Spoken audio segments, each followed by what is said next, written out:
Well, thank you for watching another episode here. So today I run the risk of making an absolutely horrible episode because I am going to be going through a box of dusty old books. Now, I am going to be popping or removing all of the gloss and glamour from the world of rare books, taking away the elegance, hopefully not erudition, but at least taking away the veneer of elegance. Now, one of the questions I often get is, how do you find so many treasures? It's sort of like, watching the magician from the audience and asking how he does his conjuring tricks, how he comes up with an inscribed copy of Virginia Woolf or a fragment of a 15th century Ovid manuscript. So it's akin a little bit, I would say, to the antique roadshow, where you're watching an 80-year-old woman who has found the knob, a curious-looking knob on her kettle, and she's brought it on television. And one of the appraisers gets all excited about it and says, "Oh my God, this is the most magnificent Fabergé kettle knob that I've ever seen, and it's worth a small fortune, and it's transformative to her life, and it's a once-in-a-lifetime find." And the book business is similar to that, except you have to do that about 3 or 4 times a month, just basically to pay the bills. So there are some different ways of going about finding valuable books. Now, some book dealers specialize in very high-end material. They're treasure hunters, but they go to other booksellers or auction houses where they've already uncovered treasures. They've presented them, they've cataloged them, they pick and choose them to their taste. Now, there's nothing wrong with that, of course, because they are going to try and transform those treasures into even greater treasures. That's not really my style, however. I like to dig deeper into the weeds there, and I do that by buying an awful lot of books. And I hope in that grand deluge of books, some better material floats to the top and I can sift it off like a 49er with a pan of gold there. It's a little bit like, in physics, the Einstein Brownian motion, those fluctuations of molecules. And, I look for the ones with the highest kinetic energy. And that is an absolutely horrible metaphor. But I say it because just in case you're a physicist out there and you're not a client of mine, well, now I hopefully have you sufficiently intrigued to become a client of mine. Before me here is a large box of books that I recently bought for $3,000. And I bought them pretty much without even looking at them.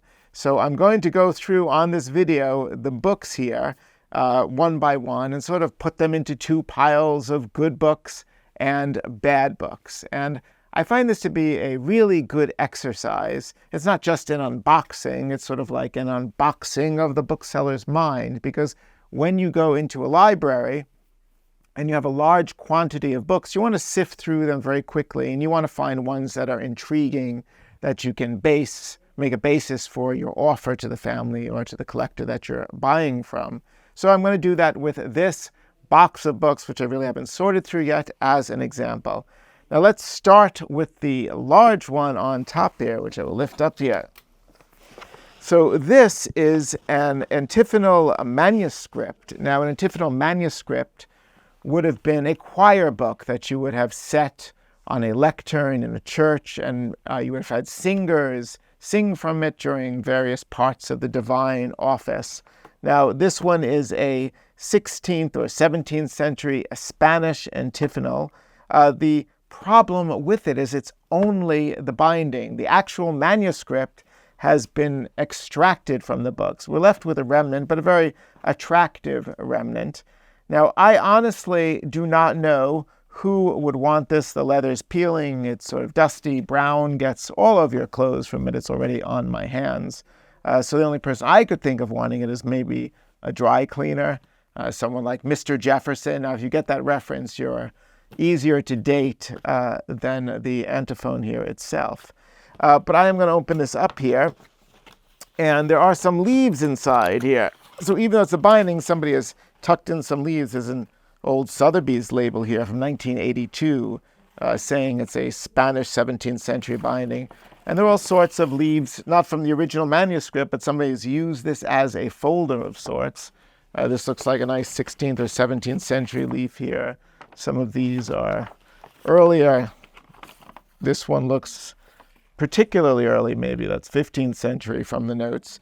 So some nice examples here in and of themselves. Let's quickly look through for any ones with illuminations, because that's what makes these leaves more desirable. And here's one that's quite an early one. That might even be 14th century. So a nice collection of leaves, but stuck into the folder. I don't know what I'll do with that, but it's a good enough find that I'm going to place that into the good pile here. We'll see how that goes.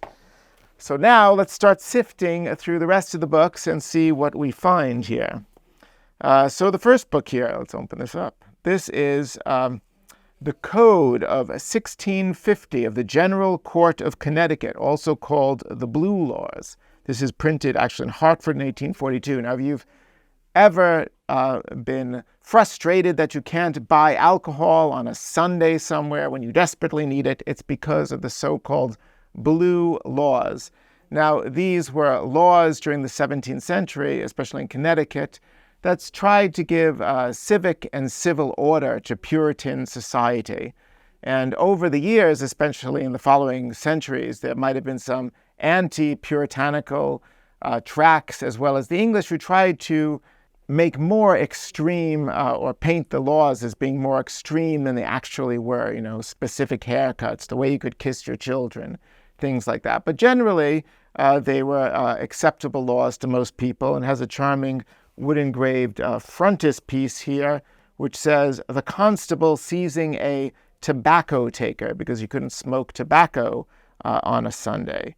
Now, I also don't know who would want this book particularly, maybe a lawyer or something, because actually this has a lot of interest for people interested in constitutional law because of the establishment clause in the Constitution and the church and state. It's difficult to enforce a code that has its basis as religion, although I think over the years it's been upheld because of secular reasons for the laws.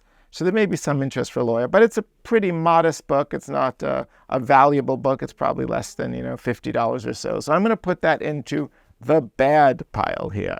So we've got one good, one bad so far. Let's look at the next book. So this book here is The Travels of Osiris. This copy is printed in Boston, 1795. By Ramsay. Now, this was a very popular book in the 18th century. It's an imaginary tale of the founder of the Persian Empire. And it's probably not read today, but if it's good to read, if, say, you wanted to meet Pythagoras, for instance, I think he's met in this book, who, of course, came up with answered the great mathematical question of the hypotenuse being equal to the sum of the squares of the opposing sides of a right triangle, which is the greatest mathematical question ever posed, perhaps, since why they have a round pizza but put it in a square box and then cut it up and eat it like a triangle. So that is the Travels of Osiris. This is only volume 1. Maybe volume 2 is in the box. Another interesting aspect of this book is it has a paper cover here. Now, there are collectors of early dust jackets. There is a long history of dust jackets, and the first use of dust jackets was probably in the 1820s with the title of a book, and they became much more popular towards the end of the 19th century. And some books with dust jackets are extremely valuable just for the jackets because, of course, they're extremely fragile and got lost, especially early ones. But this is a sort of very plain paper wrapper, but a proto-dust jacket before they were invented, especially in America. They sometimes did that to protect a book. So I always like old wrapped books like this. And then I always look for provenance on books, any signatures or anything that could make it more valuable. And this one here has on the title page, it says S. Morse. Now, as a bookseller, immediately your brain gets excited. That could perhaps be Samuel Morse, the inventor of telegraphy, and also, of course, the Morse code. Although I think that Beaker on The Muppet Show probably invented the Morse code with beep beep or meep beep. Although actually, I don't know, maybe speaking Morse code, Beaker. I should investigate. I should stop this video about these interesting books and go investigate if Beaker is speaking in Morse code. But my sense is probably this is not the famous Samuel Morse. I think he was born towards the end of the 18th century, and this is clearly in an 18th century hand. So unless he was an extraordinary precocious child and inscribing books at like the age of 5, this probably is a different S. Morse. But anyway, this should go into the pile. Now, I'm going to demonstrate the inventiveness of booksellers right here, because I'm going to make a third pile. That's how ingenious booksellers are. And I'm going to call it the maybe pile, because I really have to investigate that signature in that book. So we've got one good, one bad, and one maybe. Let's take a look at another book here. This is the Jura, a farce printed by W.B., and I've never heard of that book or play before. I guess it's a tract of some sort. It says printed in 1718, the 5th edition. Now, I'm always suspicious when a book says the 5th edition of these dates, because sometimes they put false information on title pages to make it look like it was more popular than it actually is. You know, this is the 17th printing. It would make you want this already as if it was a classic book. So this may be the 1st edition, but just stated the 5th. Anything curious about it? I do like on the imprint here, it says printed for John Norcock near the Devil Tavern within Temple Bar. I've never heard of that imprint, the Devil Tavern. It may be also a fake imprint or some sort of joke to do with lawyers, because it is the Jura. So I don't know what that book is. It may be a $20 book. It may be worth a few hundred. I'd have to look that up. It's going to go into the maybe pile here. Let's take another book. This is the Union Defense Committee from 1864. It's in quite a lovely binding, all gilt edges, and it has a nice Morocco label. It looks like somebody of importance. It says A.C. Richards. I have no idea who that is. But again, when you're going through a library, you put in the back of your memory that's a potential book of value, so it's worth investigating that. Now, there are also some letters, handwritten letters in the beginning, which will take some more study than this video allows. Let's see what the book is itself. It's Reports and Resolutions of the Union Defense Committee of the Citizens of New York in 1862. So just from the title, and I haven't heard of the Union Defense Committee, that is almost certainly some sort of collaboration between the public and the government in defending the Union. So a potentially interesting or scarce Civil War book for New York history. And we'll put that, I think, in the good pile, because I like that Morocco label there. Okay, now we have a nice old book here. Look at this one. Ooh, and in plastic, too. A lovely 16th century binding here. So this is Leonard Fuchs. This is a very famous book. This is the Stirpium Historia Commentarium. This is his commentary on medicinal herbs, basically. This was printed in Switzerland in 1549. I've had this book many times.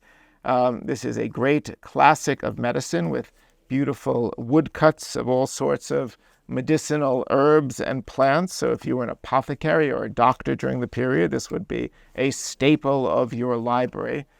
But this is unfortunately not the really valuable edition, which is the 1542 edition, a beautiful edition. This is a smaller, diminutive copy once the book became more popular and they wanted to make an affordable version for the larger public.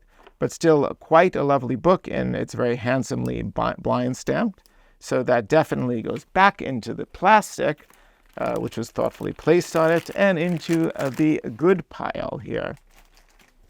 Okay, so let's pull up here. This was a nice one in paper here.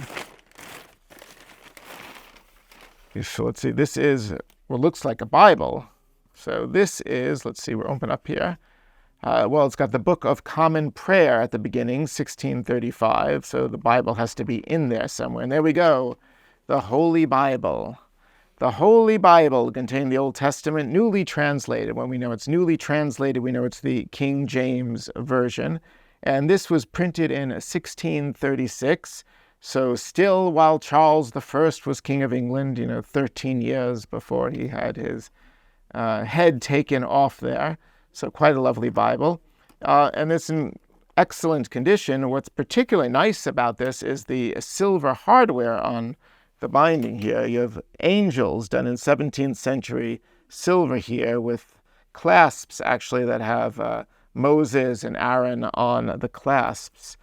And when you open the clasps, they have a name here, and it looks like a woman's name, Andrea Smythe. So that's a really nice provenance. It's a beautiful binding, obviously belonged to a woman. And in the 17th century, it would have been quite an expensive book, probably the single most prized possession in her household, perhaps. When I'm looking at old Bibles, I'm also looking for any evidence of American provenance, because if a Bible came to this country in the 17th, early 18th century, that can really add to the story, elevating it from a more common edition of the Bible to something really interesting. But I don't see any additional names, except there is a name here.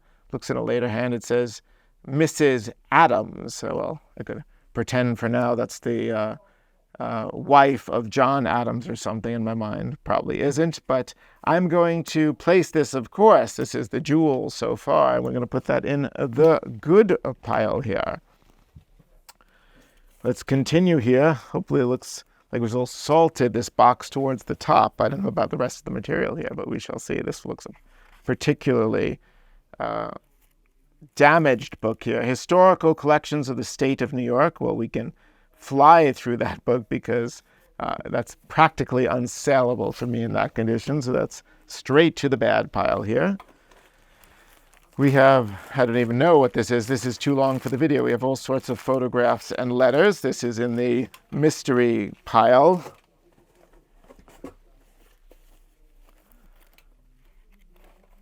This is in the complete junk pile here, it looks like. So we'll pass on that. But this is really like what going through a library is like. You find some good material, some atrocious material, and some in between. Articles of Faith of the Covenant in the First Church of Dedham, Massachusetts, 1836. That is definitely in the boring, I think, or bad pile here. And we'll pick a few more. I won't, unfortunately, have time to go through every book in this box, but I'll give you an idea of what it's like. The Companion, being a selection of the beauties of the most celebrated authors. Now, this is interesting because it's printed clearly in America, in Providence, Rhode Island in I can barely read it here, it's faded, 99. So a nice 18th century Rhode Island imprint.